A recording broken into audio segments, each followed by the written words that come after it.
ASEAN Breakfast Call Dialogue, widening your horizons. Hello, annyeonghaseyo. This is Arlene. Hi, this is Gowri. Apa kabar? This is Grace.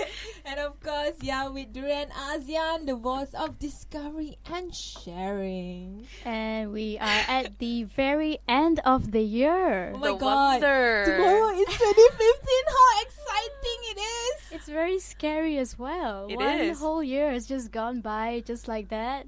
Feels like I actually just came to KL like 2 months ago.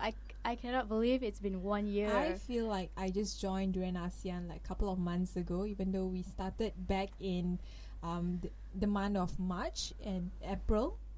Well, for me, it may be a bit exaggerating, but then it feels like as if I came to Malaysia like 6 months ago. Oh, right. This is It's just making fun of me. crazy. But then again, so much has happened in even in such a short period of time, and with work and studies, and Grace with all her rehearsals and Yeah. gigs, Yep. and Arlene as well. You have come such a long way. We've all come a long way actually from where we started out beginning of the year. We came a long way in the sense that if you want to look back how much Durian ASEAN has grown into the kind of radio station that is truly ASEAN focused, as well as an internet radio that is being widely received by many people from Southeast Asia. We try our best to cater to the needs of Southeast Asians in terms of politics, economy, and social culture. So I'm really happy and excited, and still very much looking forward to next year. So since you are quarter Chinese and everything, you want to tell us what year is it gonna be? But hold on, before that, I strongly believe that the next year is gonna be our Durian ASEAN year. So I hope all the best to us and then our radio station. Yeah. So guys, Yeah.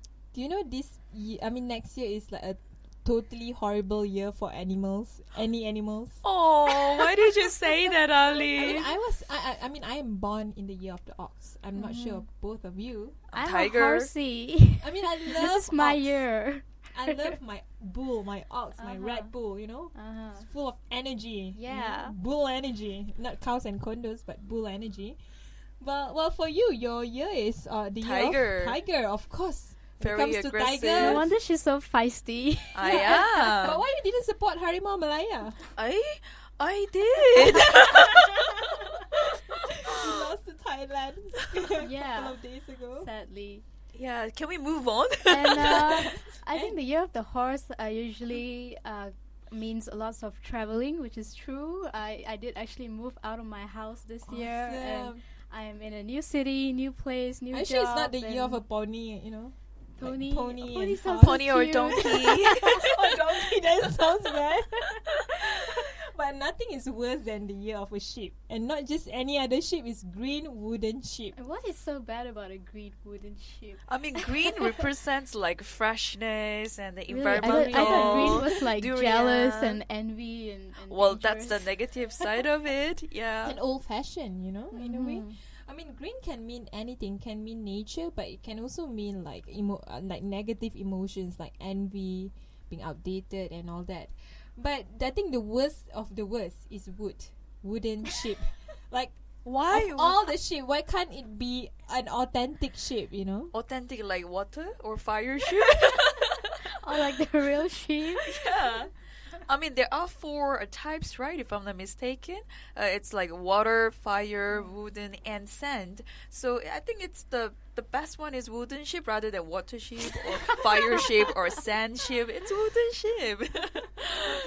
Oh my god, it's funny. I mean, I'm not really sure what does it mean, green wooden sheep, but I hope it doesn't mean anything that is bad, because apparently it stated that the strongest element of 2015 is Earth. Therefore, people whose lucky element is Earth will get most benefits in Yep. 2015. The element of wood is also also shown strong in 2015. People whose lucky element is wood will have a nice green wooden ship year too. So that won't be me. Because I'm water. Actually, how do you know like which element you are? It depends on your zodiac sign as well. For Cancer, usually we are the calmer one, so ours is associated with water. And towards the end of the year with Libra and all, Leo, that's more on fire, more aggressive. Whereas beginning of the year will be more balanced. So I guess I'm water ox. Water ox, water horsey. I actually don't know what mine is. I'm sure you're fire. Oh my You're- goodness, you're just stereotyping me because I'm feisty. Yes, feisty. Yes. Well, feisty tiger is too aggressive, isn't it? True. And also, when it comes to a year of the ram, a lot of people actually said, a lot of my Chinese friends told me that it's not going to be a good year. A lot of unwanted things may happen. Is it? But what do you guys think? Do you subscribe to that notion, or are you just like anything goes? Well, Be positive. for me, if I believe in Raja Bomo, you know, the guy that hold the two guy that wants to coconuts, slap Kyrie. and the guy that wanted to slap Kyrie with Oh god. with crocodile entire body. If I believe in Raja Bomo, then I would probably believe in the year of green wooden ship. So do but you believe in Rajabomo? Unfortunately, no. I mean, I really appreciate and felt, you know, at least he done something. You know, some people just sit there and just do nothing for MH370. At least That's what he did, Arlene. He sat there and he did nothing. at least he pray for the held life. up coconut. Please don't laugh at people, okay? For him, it's real science. So Okay. respect him for Yeah, that. that's his job. Okay, I That's his- respect that. Respect his job. You know, everyone is entitled to their own belief, and we shouldn't make fun of other people. At least he's doing something, an initiative to push forward for hope and to pray for the best. But you know, one thing that I want to ask both of you. All right. Of course, I mean, believing in zodiac is one thing. Either you believe it, whether it's going to be true or not. But in terms of your life in general, do you believe that your life will be determined by a few elements and also animals? Actually, no. Yeah. To No. me, I thought you were going to say yeah, as in yeah. Yeah, no. it's another way to stereotype people. You know, you put into that category, and then you're like that. She's pointing at me. And then you're you're in the year of tiger, so you're like the feisty. What you said, Gowri, to me before. Yeah. Yeah, I wouldn't say it's wrong because it's also based on the researchers and studies that the people did. But then, if you keep on following what it's written and what people say about certain things, where's actually your life? Who decides for your life? I think there, like Grace mentioned, there is probably a certain truth to it Yeah. because usually when you meet someone of a certain star sign, sometimes they do have that certain dominant attributes in them. But you should not let that dictate who you are as a person. And who you are is really who you are based on your experiences, on your education, your passion for life, and probably the most important thing is your mindset. And if you're always a positive thinker, I believe more good things will happen to you regardless of the It's like environment. the power of attraction, isn't it? Like the more you think positively about something, the more it will happen in a way. Of But- course. But that's more on a personal kind of sense. Let's put it on a non-individual sense, as in like, let's talk about this region, which is the region of ASEAN. Well, that's totally in a different level. It's totally on a different level. But yeah, the reason why I want to bring up about ASEAN, because next year, despite whatever wooden, green shit, whatever ram, the reality is, it's going to happen. ASEAN Economic Community, ASEAN Integration, and Malaysia as the chairman of ASEAN Summit 2015. So are you nervous about this? Like, do you think it is a possible reality, that we need to somehow be more aware and face the reality. Actually, I'm pretty excited to see how the whole thing is going to kick off and how they're going to start implementing it, because we spoke to a few people from the ASEAN Business Advisory Council, and they talked about all their plans for SMEs, even for the youth, how they're going to disseminate information. So in that sense, I'm really anticipating to see all that happening, and I would like to see how they actually implement all those efforts. And I also really want to see if Malaysians become more aware of what ASEAN is, because as of now, it's still not quite satisfactory, the amount of people who actually know what ASEAN is. So I'm all not going about. to ask Grace because she's unfortunately not Malaysian. you are not Malaysian. Why are you discriminating So you are not me? entitled to an opinion. Oh no! I was about to just comment on the Gowri's comment that she kicked off her opinion, but just like a football commentator, you know. What? Yeah, it sounded like that.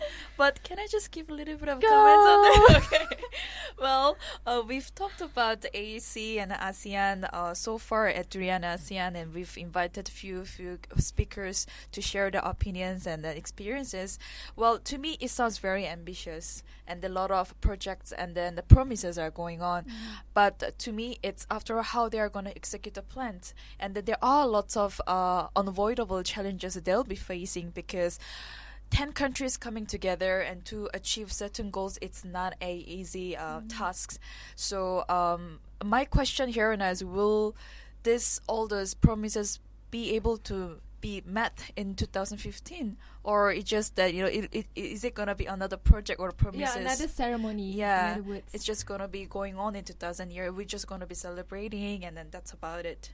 If you flash back to 2014, when Myanmar was the chairman, or when before it handed over its chairmanship to Malaysia, Myanmar actually had been quite successful in organizing the ASEAN Summit. It was its first time being the chairman, and people are quite critical of Myanmar, but it handled it quite well, and it was able to push forward certain critical issues related to security, related to economy, and also certain policy that is to unite all Southeast Asian countries. But it failed in the area of human rights, and especially when it comes to its own issue, its own country issue, which is the Rohingya issue. Actually, that was one of the reasons why a lot of people were quite skeptical about Myanmar even hosting the ASEAN Summit in the first place, because of their political condition and because of their human rights violation. That's correct. People didn't believe that Myanmar could actually take on such a huge responsibility, but they did. And like you mentioned, they were quite successful in handling the whole thing, and that is also a positive sign to show that they can actually make things happen, because we really want to see some changes in Myanmar in terms of their political structure, their system, and also in terms of taking care of the people in the country, especially those marginalized communities.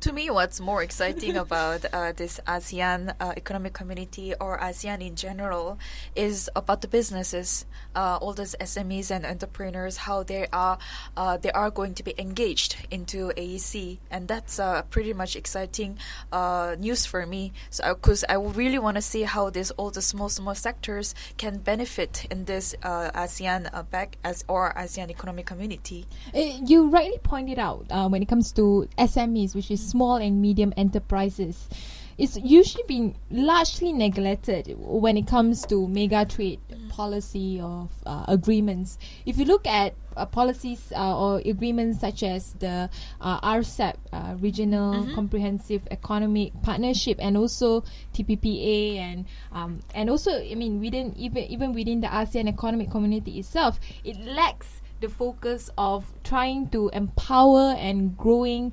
and grow the SMEs. While SMEs is and are the backbones of many Southeast Asian countries. For example, in Malaysia, 97 or 98% of the businesses in Malaysia are SMEs. Only probably around 2 to 3% are MNCs. MNCs are multimedia national corporations like your Petronas, GLC, and also your YTL and all these big companies. But they are only 3%. But apparently all these trade agreements are only benefiting the 3%, while the rest of 97 and 98% are not actually aware of this importance of ASEAN. But why is this happening? It's mostly due to ignorance, of course, and that whole mentality that this does not benefit me. Because if we were to look at the AEC, there are actually a lot of ways that our local SMEs or even SMEs from other countries that could benefit from it. And even like Korea or EU has actually come up with some action plans on how they can benefit from It's interesting, AEC. right? Yes. India, Korea, I mean all our neighboring countries, But the big brothers our countries are themselves, more concerned about it. In the region itself, they are still not doing the research, not trying to find out how they can benefit from this whole thing. But instead of blaming private sectors, I would actually blame the government. I think the government are the ones that do not really think the aspect of awareness is important. It's probably a lot of things being done closed doors. Maybe they were not ready to reveal it yet at that point because they have yet to take over the chairmanship from Myanmar.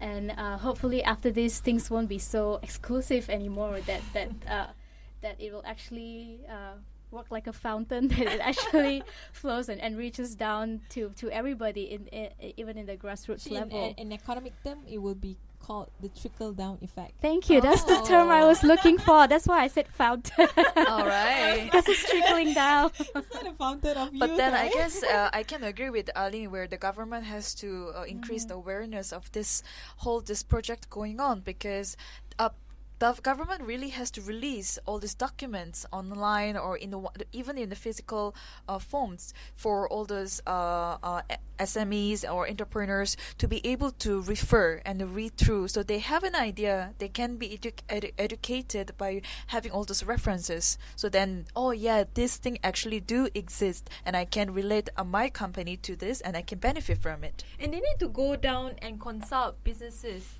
like what you like selling lemonades on the street, something like that. You Not need nasi to lemak. okay, so to put it in a local context, you need to approach people like the auntie selling nasi lemak, the uncle repairing the tire shop, and all these small businesses that really are benefiting this nation. Of course, people who owns certain lands that are developing the lands for production means that are really benefiting the country. They have no idea and they have no time to go to all these large forums. What I think ASEAN should do, which ASEAN hasn't been doing much, in fact probably none at all, is to do road shows. I mean, you see, even with the GST, companies that specializes in advising other companies on GST, they are actually conducting road shows all over Malaysia just to explain, hey, this is what you need to prepare if you want to prepare yourself for the GST tax. So if they are not doing for ASEAN, for whatever trade agreements or benefits for SMEs, how the hell people would be able to know You're about this? so angry. I'm not angry, I'm just I curious. think 2015 is just about to start out, so perhaps if we were to give it a few months, hopefully we would start seeing those roadshows happening. Probably they will start conducting workshops, seminars, or even more forums for people to attend and get a clearer idea of AEC and also how people can benefit from it mostly. That's true. So with Grace, Hi. let's not talk about business that much, but about social culture aspect of ASEAN. Do you think? I mean, I know you are not part of ASEAN, but somehow you are. I can be. Do you think the ASEAN social culture aspect hasn't been highlighted that much? Like, for example, do you know any culture from Laos that is significant, that you think is worth exploring? Did you wake up this morning thinking I have to shame Gowri on air? Well, I actually am doing my research in Southeast Asian studies. So not so much from Laos, but I guess from other countries, mostly Yeah. Indonesia, Thailand. Thailand, Philippines. There's definitely a lot of stuff going on, but that doesn't mean people are aware of what's happening. Because mostly when we think of traditional arts, even we look at either Malaysia or we look at Indonesia, which is really close to us, and they are very active in terms of performances, and also the southern part of Thailand, although not so much. But it definitely needs to be highlighted more because there's a lot going on in this region, and we always have this look west mentality, Yes. especially Look when it west. comes to Yes. music, performances, and all. So perhaps that needs to change as well. Grace, maybe you might need to include keroncong in your next performance with Oh, Fest, I right? will try my best, but then I don't know whether it's possible. Yeah, but definitely there are so many areas that we can cover when it comes to socio-cultural part. Not only music, but entertainment, even languages. Yes. Languages that themselves create another culture. You see, and then so society is different, food is different, how the people communicate each other. That comes with the language, of course, and the lifestyle from one country to another is also different. Yes, so it's just a lot of things that we can highlight from 10 countries. Who knows? Who knows? Durian is not a Malaysian fruit. It's Yep. it is a Southeast Asian fruit. If you actually go to Indonesia, they will tell you that durian came from here and that we have the best durians. Yeah. And the same thing will happen. I was there. They were so proud about durians, and they were saying that we have the best durians I here mean, Indonesian in Indonesia. say that Indonesian has the best Indonesian durian. Yeah. And I was like, no, Malaysia has the best durians. And they were like, nope, it's from Indonesia. I always think that Thai durians are better. Well, I've yet to try, so. Yeah, Grace, you want to say that Korean durians are better? Sri Lankan durians are the best. okay, that's off topic. But it just popped up in my mind just now. Why not we learn all 10 countries' national anthem? Oh, that would be amazing. Yeah, and then be proud of all those 10 countries you see for ASEAN. When I was in Myanmar, I just want to sidestep Yeah. a bit. When I was in Myanmar, I was surprised. The durian size is like the size of a really large. I don't know how Like to chempedas. No, it's even bigger than that. Oh, okay. It's like a really, really large sphere. It's like a dinosaur egg. Yeah, I would assume it's like a dinosaur egg. So I mean, I think the beauty about Southeast Asia, just like the beauty of durian, it comes in different shapes and sizes and even tastes. Probably you guys do not know, but in Sabah and Sarawak, or in the area of Borneo, they are famous for their red durian, which is similar taste, except that it's probably a bit more unique than the typical durian kampung that we have here in Malaysia. So diversity is something to be celebrated in ASEAN.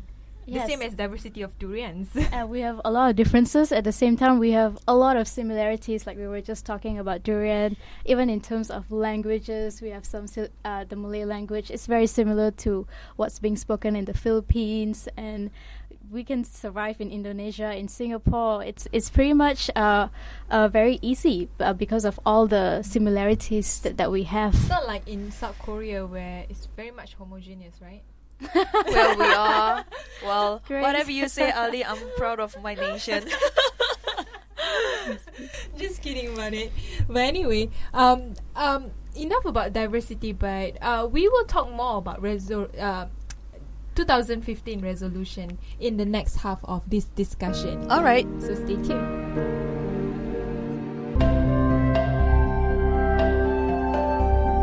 ASEAN Breakfast Call Dialogue, widening your horizons. Hey, this is Arlene. Hi, this is Gowri. Welcome back. This is Grace. And of course, we are continuing our discussion. Actually, it's more like our rambling of 2015. What are our resolutions? That's about right. We don't ASEAN? want to have a focus today. Not want to It's have a focus. gonna be a casual chat and our thoughts about this year, and also of course next year, which is happening very soon, and it's very exciting, very scary, and we're all getting older as well. Are you talking about yourself or me? You trust me, you don't want me to go there right now. Well, the scary part about me, next year I'm turning 30. Yes. 30. Officially. Officially. It's funny when like 10 years ago, 30 is like such a long distance away. I would actually imagine myself having probably 2 or 3 kids with a husband. No. And then, By like, 30, living- you mean? by 30 and living that, like typical family life. Wow. And I still don't feel like that is You the kind of sounded life very I want to live dedicated. right now yet. It still feels so far away too. Although I see a lot of my peers are having, family of their own, living really happily life, and I'm so happy for them. How do you feel, Grace? Well, same goes for me. My friends, most of my friends are married. They have their own family, and well, they still do their jobs. But I am one of very few singles left out. And but you're I 1 still, year younger than me, yeah, Arlene. Well, thank you for mentioning. Yeah, but 2015 is definitely very an exciting year for me because there are so many things going around in my life, including my band, my music, my career, and then I just recently joined the Durian ASEAN, so it's another step to move forward for me. And Gowri, you're the youngest among us. I am. I'm like. Are you getting that pressure from your peers also?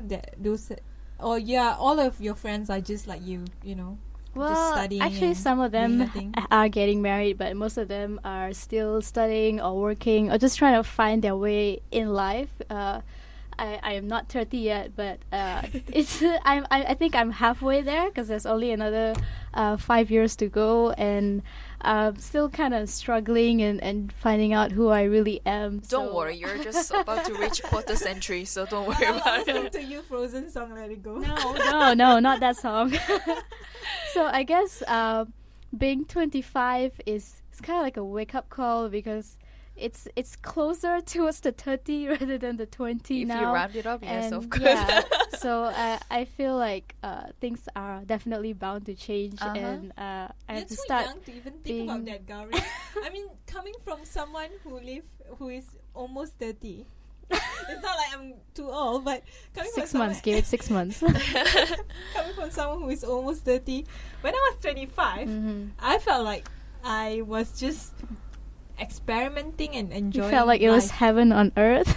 It wasn't really heaven on earth, but it was something that I just felt I want to explore more and more. I didn't really stop and like, oh my god, I'm going to die soon, I'm going to get old soon, oh, should I get a family soon? I didn't really think that much about that. Although I mean, obviously I was in and out of relationship, that's quite normal, but I was also very much curious about life. I was experimenting life, and that's the exciting part of being 25 for me, at least. I agree with you. I think that's where I am right now. I'm still experimenting. I'm still studying. I'm working. I'm balancing a few things and trying to find out where my life is going from here. And nothing is certain yet. We'll have to see how it goes. But I hope that it only gets better from here. What about you, Grace? What were you doing when you were 25? 25, well, to be honest, it's not that far from where I am now. But 25, I was exploring a lot more about myself. So I can actually relate to what Gowri mentioned just now. She's still on her journey to find about yourself. So same goes for me. I am still on my journey, but I can see a clear vision of myself. But back into when I was in 25, I was doing a lot more stuff. I was fully into dancing and music. I was still into mathematics. I was mathematic geeks. So I just don't love play with her, numbers. okay? Yeah, at age of 25, I still bought all those mathematics books from the bookshop, and I used to just solve all those questions at home. Yeah, so many things that was going on in my life. It was very exciting. Yeah. And let's talk about where we come from and where we are now and where we're going, because I'm sure we all had resolutions for 2014, and some of it probably happened, some of it didn't happen. So perhaps we can do a little analysis, if I may, of what were our resolutions for 2014. So we can start first with Gowri, since you suggested it. Well, I guess my biggest resolution was that I wanted to start a life of my own, which I think I managed to do, because moving out of Penang itself, it was very, very difficult, because It was an emotional journey. it was very, very emotional, because I had everything there. I had a house, a car, my parents were there, everything was easy. My mom cooks every day, and it's not easy to live that comfortable life and to move to a different city and to start all over again. Especially when I came here, I had like 0 friends. I had to start from scratch and looking for a job, going for classes. I also didn't have a car, have to figure out my way around KL. It was really so difficult. There were so many times I wanted to give up, but I didn't. And So you couldn't even get your nasi kandar fix. yes, actually, I'm not really a big fan of nasi kandar, but Thank I do goodness. miss my tom yum soup, Aww. which was very easy to find back in Penang. So, and I guess I also had other minor resolutions, like learning how to play a guitar and learning French, all these typical things that just have to be in your list every year. And I was actually learning how to play the guitar halfway until it broke, so that's not really my fault. And what Blame it about on the you guitar. guys? What about Grace? Wow, was what about your me, Grace? biggest aim for 2014? Well, 2014 generally, I had a few things that I wanted to achieve, and in fact, that I'm just looking at all those top 10 new year's resolution for 2014, and then I can actually relate to a few points. Yeah. So I'm just gonna list out the 10 things that it was at the top 10. First one was lose weight and getting organized. Third one, spend less, save more. Fourth, enjoy life to the fullest. Fifth, staying fit and healthy. Sixth, learn something exciting. Seventh, quit smoking. Eighth, help others in their dreams. Ninth, fall in love. The last one is spend more time with family. So out of all these 10 points, I actually wanted to lose weight. I wanted to get more organized, and I wanted to help others in their dreams. So except the first one, losing weight, I think I managed to achieve the other two, which is getting organized and help others in their dreams. Meaning that we helped each other in my band to achieve our dreams, and we're getting there slowly and steadily, and I'm really happy with our results. So that's something that I managed to achieve with my bands, and we hope to achieve more things in 2015. That's one. And just to add a little bit more, I really, really, really want to save from now on. Save for myself and save to be able to help the others. I really want to donate if I can.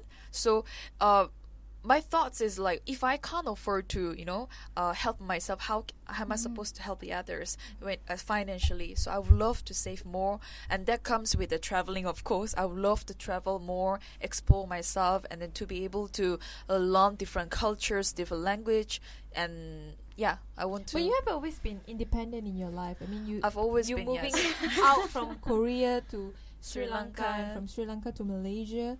It is not. I mean, it is not a foreign thing for you to actually start over again, right? Well, but Start start life. over again, it's a huge chapter actually. You have to have such a brave heart to something, to start something over. It was pretty a big challenge for me, but I've learned my lesson, and then I've managed to step forward, and I've come this far. So I'm grateful for what I have, but then I'm such a greedy person, so I always want more for myself. Yeah. So now I really want to save. I really want to save, and then I'll be very happy to see, a lot of zeros in my account. Yeah, so that will be something that I want to achieve. Not just zeros, right? Like with a number in front. Oh yeah, of course. Yes, with the numbers, especially 9s or 8. And what about Arlene? Yes. Oh, okay, I almost forgot about myself. No way. Well, actually, this year has been quite an emotional journey for me as well. Not so much about moving in and out from PJ to Rawang, but more about a lot of emotional issues. Should I say issues, like emotional Struggles. that happened? I think the main one would be the death of my mom. I think it really let me rethink like what's important in life, and I think what's the most important thing in life is family, is your loved Yep, one. for sure. And I mean, it was a real struggle because I was still trying my best to struggle, going to work and trying to do my best in my job, but at the same time I have to take care of my mom because I was the only daughter. But it was really worth it at the end of the day because it makes me have a clearer perspective in life about what I do really want in life, in a relationship, in a family, in work, in my own personal self-fulfillment. And I felt that throughout the years, I've always do things that are totally different from the rest of my peers would do. I mean, I would do things that I think I felt right for myself. So I never really regret the kind of life that I choose, the places that I've traveled with, the kind of things that I push myself forward. But I guess at the end of the day, to me, having that balance between, giving your best towards achieving success, as well as having people that you really care to be around you, and also not just to be around you, but for you to care for other people as well, is something that I'm still working on right now. For the next year, I felt that what I really want to achieve is a balance in life, because I'm turning 30.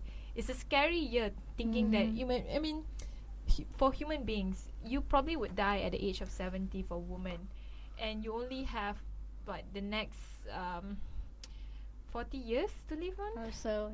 Yeah, so 40 years is actually quite short, thinking that probably the last 20 years of the 40 years you probably live in a very sick and weak life. But so your best years, your golden years, are actually the next 20 years, which means between 30 to 50.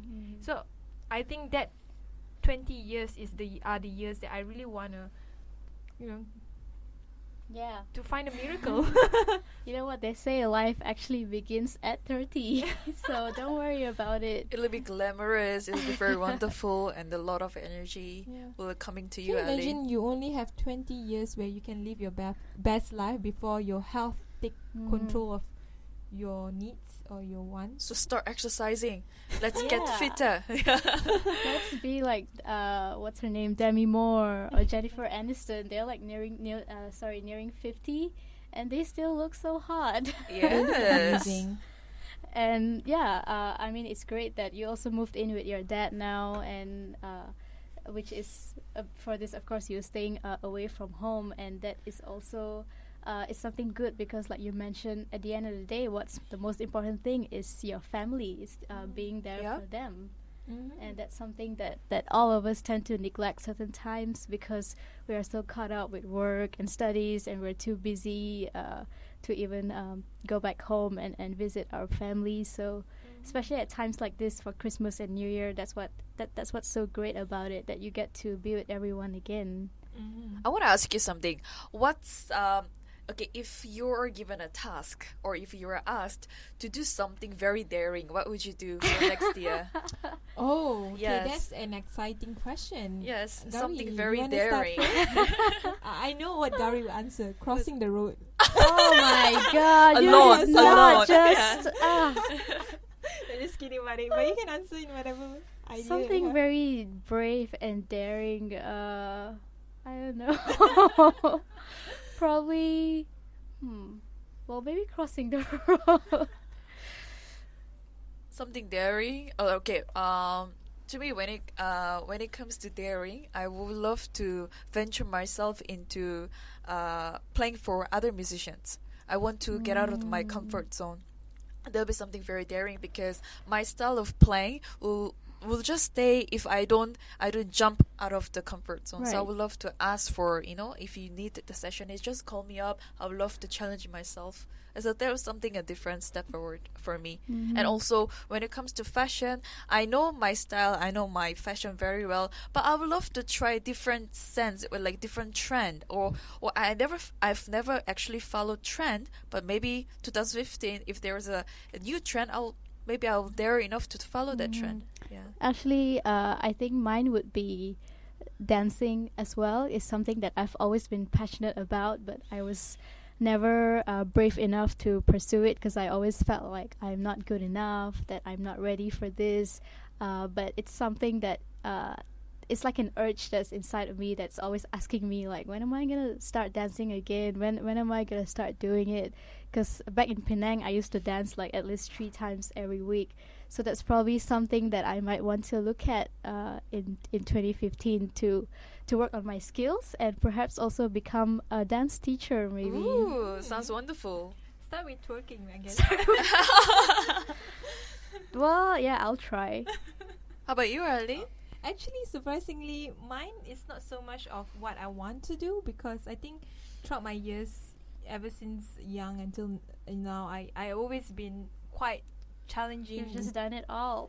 Yeah, I just do it. I Yeah. never think twice like, oh, I just want to do it. No, I would definitely do it. But there's one thing that I always hold back a lot, which is actually, if there's one thing that I really wish I can just do without even like holding back, Which is?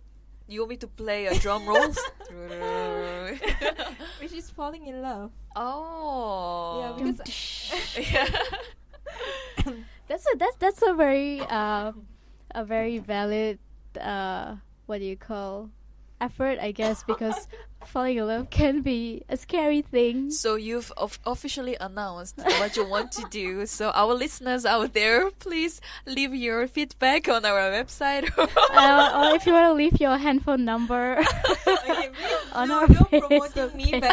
but in reality, I do want to fall in love without feeling like I need to hold back myself. Mhm. Because a lot of times I always feel like I'm not ready for anything. I always feel that I'm not able to like give 100%, and I feel Mhm. like I want to. Right. Yeah, I guess maybe I'm turning 30, so there's all the anxiety coming in. Oh. Or you could be watching too much rom-coms. What about Grace? Oh, I've already shared mine, but you want me to share again? As in when it comes to falling in love. Falling in love, something that I really don't expect for the next year, because I really want to focus on myself. But then if love comes along naturally and it just happens to be there, then I'm like, oh my god, this is something that I've never wished for, but I'm I think falling that's in love. right. Usually you don't even see it coming, Yeah. right? You don't. It's hard to plan. Like, okay, I'm gonna fall in love with this person or that person. Yep. You just kind of, it grows over time, and Yep. one day you wake up and you just realize it. Yeah. So it sounds so lovely here. Let's just put a stop on that. Yeah. Okay. Unfortunately, we are at the end of our session. Can't Thank believe you, we already Arlene. spoke for almost an hour. Wow. But yeah, before we end our show, just a short message to our listeners about what our wish or hope for 2015. For me, I hope that Duran ASEAN is able to provide the best news commentary to all the listeners all over Southeast Asia. Well, I hope the same too. I hope because we are striving to be the one-stop center for all matters concerning ASEAN, and I hope that we will be able to grow and provide more consistent and comprehensive updates for all our listeners regarding to Southeast Asia. And also, I want to learn French. I would love to see more movements from this nation, that people becoming vocal, and the people becoming, people this actually nation do, or especially this region? especially this nation, because compared to other nations, Malaysian people are pretty much reserved, but I want to see more movement, because it's for the better for the nation. So hope to hear the more positive news. Bye. Bye. Happy 2015. Yes, Merry Christmas and Happy New Year. Happy New Year.